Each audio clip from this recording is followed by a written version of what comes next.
Today, we're talking about the pre-spawn and how I'm able to consistently go out and get 15 bass, 20 bass, or more in just a few short hours. We'll take a step-by-step look at my process and why it can be so effective. Stick around, you don't want to miss this one.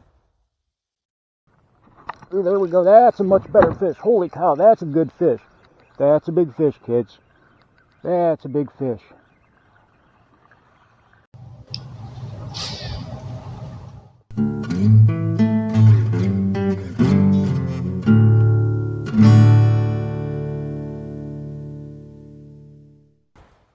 Welcome back to Lowbrow Fishing, and today we're talking about all things pre-spawn. And I know what you're saying. You're looking out the window and you're saying, Lowbrow, I've got 3 feet of snow and 12 inches of ice on my lake. Well, the pre-spawn will be in your area sooner rather than later. And I've come up with a proven system that it consistently catches me 15, 20, or more bass in just a short while. It's about where to throw and what lures to throw. And it's not nearly as difficult or as complicated as you might think. But before we get started, if you like bass fishing content that tries to be inclusive, whether you fish from the boat or whether you're fishing from the bank, and always with a focus on budget, because not everyone has a lot of money to spend on bass fishing gear, well, this is the channel for you. Click that subscribe button below. And while you're down there, give this video a like. I would really appreciate it. See, this is the first year my wife has been able to go out and fish with me during the pre-spawn. Now, she's turned into quite the avid bass angler. She's really good at it. But for one reason or another, she's never been able to fish the pre-spawn. And this is her first year doing it.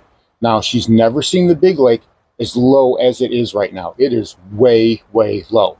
Now, they've closed the spillway and the lake is supposed to be filling back up, but it's taking its sweet time.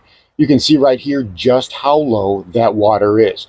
I don't know if I would put my boat with the boat ramp looking like that completely out of the water. And there's been a few guys who braved it, but not many. Now, the guys who are braving it, well, they're not having as much success as they would like. And I see them fishing right up along the bank. They're fishing right in the mud, and more than beating the bank, they're literally throwing baits right into the mud and trying to catch those bass. Now, the reason why they're doing that is because they see bass busting on bait right in that mud. And yes, bass are chasing those small bait fish, minnows, small bluegill, and what have you, and they're feeding on them. But that's not necessarily where those bass are located. You know, we've talked about chasing ghosts before, seeing those bass busting, heading over to that area and trying to catch a fish and just failing. And a lot of times we'll do that all day, especially on a tough day, and just get frustrated. You have to understand, those bass are using the bank and the surface of the water as barriers. They're chasing those bait fish in there, and the bait fish can't get away, and it's an easy snack. But then they turn around and they head back into a little bit deeper water.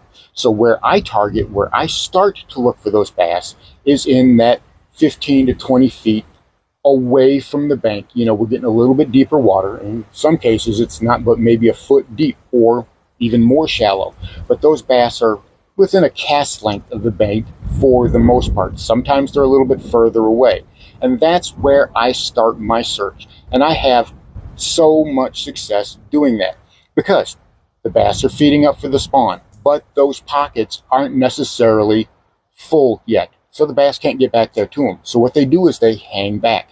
And even if your lake doesn't have drawdown, even if it's a natural reservoir, then those bass are still going to hang back just a little bit because the spawn is very intensive and it uses a lot of energy. So those bass want to feed up a lot. So they'll hang back from the bank just a little bit, feeding up in those areas. And a lot of times that means chasing those bait right up along the bank, getting a quick snack, and then heading back out into a little bit deeper water.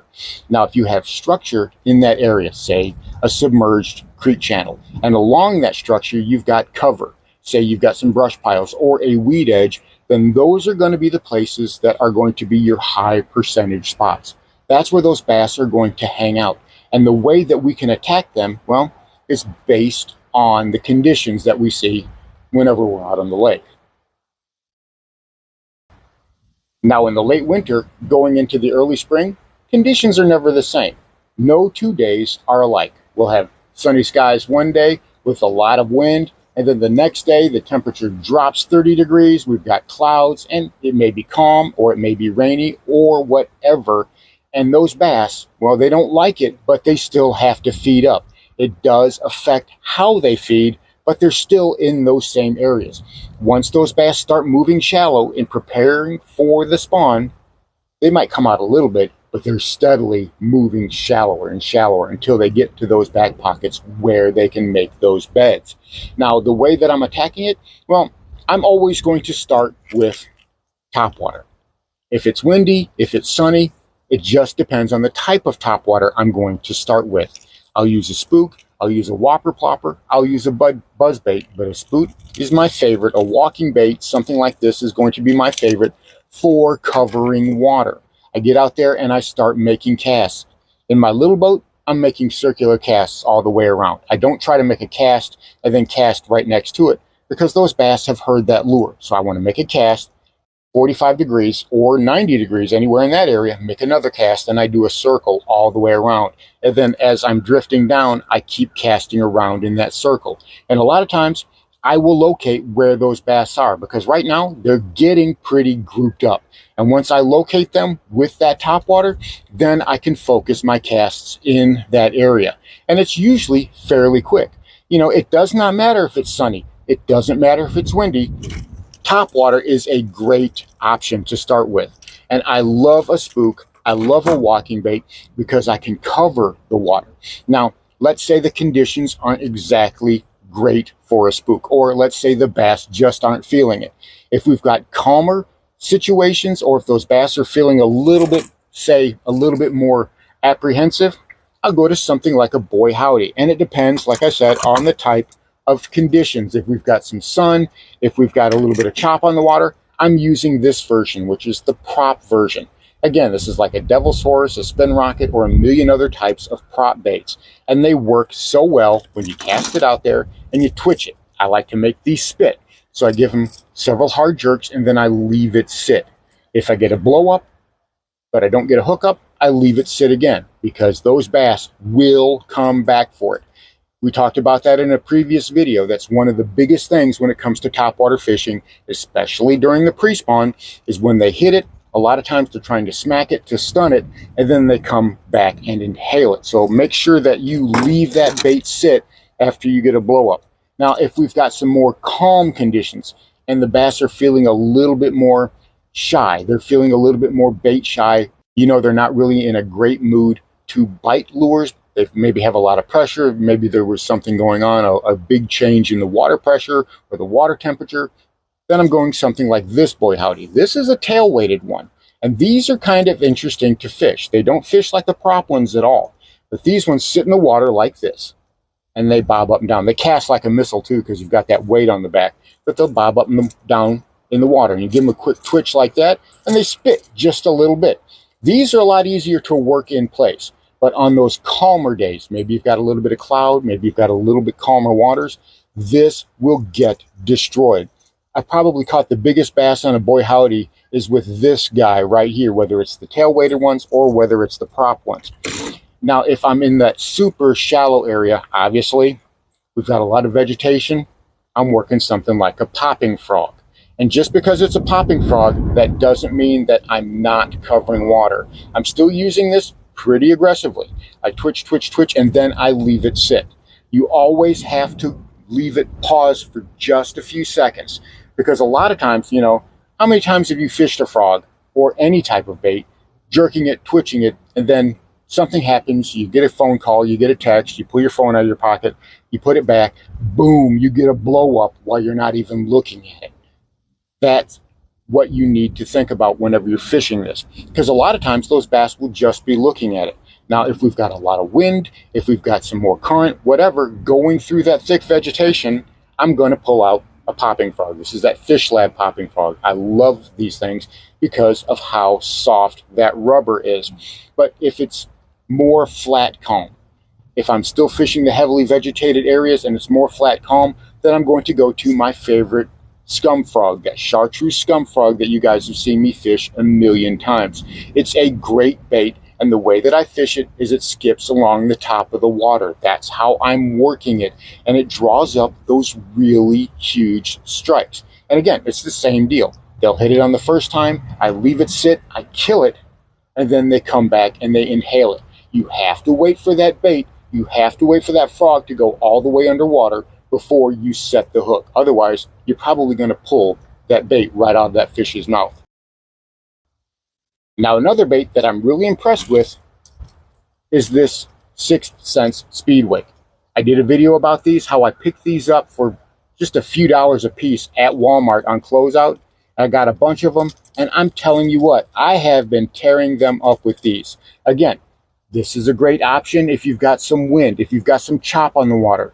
You know, if it's a cloudy day, I'll be using a darker one. If it's a lighter day, we got some clear water.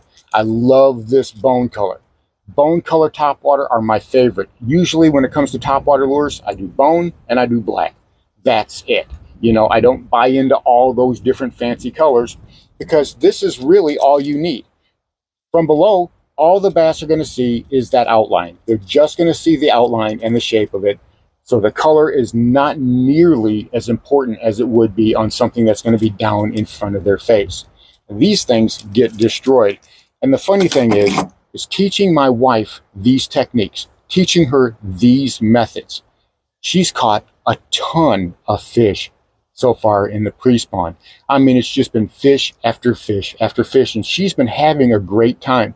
So this system works. These methods work. You know, if I'm fishing, say, a little bit lower in the water column, then I will be fishing something like a jerkbait. And again, I will fish these pretty quick, right? If the bass just aren't in a top water mood, then I go down just a little bit with something like this small KVD 200 jerkbait. And this thing, it's got that realistic shad pattern on it, and I have been killing it on these. I can use this to locate bass really quickly, and again, I can focus my attention on those areas. That's what I did with this just the other day. Back-to-back casts, I was able to catch a couple of smaller bass, but it allowed me to know those bass were in that area so I could connect on something a little bit bigger, which I did. So if the bass aren't really feeling topwater, try something like a jerkbait. Tie a small jerkbait on, tie a Rebel Minnow on, or the CC shads. Those are also great. You know, even something like a Rapala, right? They've got the shadow wraps. You can do something like that, something that floats. A Smithwick Rattling Rogue, you guys know I love those. A floating type of jerkbait will work great because you can twitch it down and then it'll float back up. It's almost like topwater in the fact that you're trying to mimic a distressed bait fish. And that's what really draws those bass up and gets those huge strikes. If we've got some really slick, calm water, if we've got some calmer conditions, well, that's when I'm pulling out the worms, the stick baits. That's when I'm rigging up the good old Waco rig. Now, I'm not going to tell you about how to rig those up before. You guys have seen me do a million videos on them, you know, and I get a lot of flack about them. People tell me that there's not a real thing, that it's just a weightless worm or whatever, but then they try it. And when they try it, they're catching fish, and it totally changes what they think about it and how they fish a wacky rig. So if you haven't done the Waco rig, I'm telling you, give it a try. Prove me wrong. Tie it on and watch what you can catch. But whenever it comes to fishing a worm, I'm using oddball colors. I've got this orange Senko here. This is a Gary Yamamoto Senko, or a lot of times I'll make my own, and I will use these.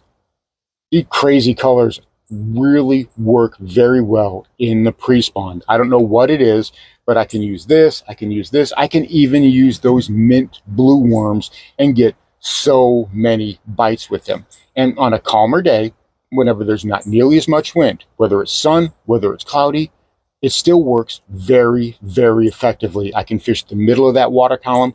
I can do it with a wacky rig. I can do it with a Waco rig and just tear them up. And in a few instances, they're a little bit lower in the water. So whenever I'm fishing something a little bit lower in the water, obviously, this is my go-to. It's a little small bitsy flip jig. I put a little crazy looking half of a stick bait on here. This is the trailer that I use. And I've caught, I don't know how many hundreds of fish I've caught doing that. but it's another way for me to target a different level of the water column. And because I'm fishing relatively shallow, a little 1/4 ounce or 1/8 ounce jig is all you need. And I am fishing these on a spinner. You can fish it on a bait caster if you want to. You can fish it on a Zebco 33 if you want to. But when I tie these on, let them sit, and I do it with pretty much the same philosophy that I'm using for any other type of bait. I give it some hard twitches, and then I leave it sit. I move it really erratically, really quickly for just a few inches, and then I leave it sit. And I get absolutely destroyed over and over and over again. So that's the system that I use. Locate those bass, know that they're just a little bit farther off the bank than you think they are, and given the situation, you can try top water, you can try the middle of the water column, and you can try the bottom. I'm telling you, this method works and you will catch way more bass. So there you have it. My system for catching bass during the pre-spawn. It allows me to catch not just numbers of fish, but some really nice quality bass as well. Give it a try. I'm sure you're going to love it. Thanks for watching Lowbrow Fishing. We'll catch you in the next one.